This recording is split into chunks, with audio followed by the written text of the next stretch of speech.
এখানে বলা হয়েছে number and some of odd factor of a number. তাহলে হচ্ছে অড ফ্যাক্টরের নাম্বার বার করতে বলেছে এবং অড ফ্যাক্টরের সাম বার করতে বলেছে, অড ফ্যাক্টরের যোগফল বার করতে বলেছে। তাহলে to find number and the sum of odd factor of a number we have to ignore the exponent of two, মানে টু এর পাওয়ারগুলোকে আমাদের ইগনোর করতে হবে। তাহলে হচ্ছে আমরা এখানে কি করছি, আমরা ফার্স্টে find the number of the what factor of 120। 120 এর নাম্বার ফাইন্ড করব। তাহলে 120 ইজ ইকুয়াল টু লিখবো 2^3, এটা এলসিএম করলে যেটা হয় 2^3, 3^1 অ্যান্ড 5^1।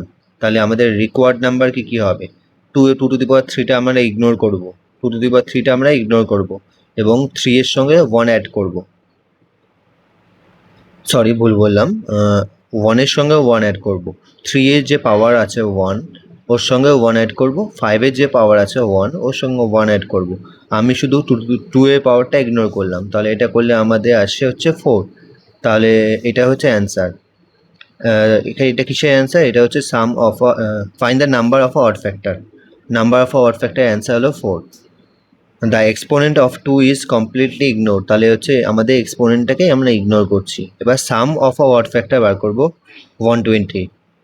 তাহলে 2^3টা ইগনোর করছি, তাহলে কি পড়ে থাকে 3^1 অ্যান্ড 5^1। তাহলে 3^1টা কীভাবে লিখবো, 3^0 plus 3^1 bracket close multiply bracket 1 bracket দিয়ে 5^0 প্লাস 5^1, এটা করলে আসে 24।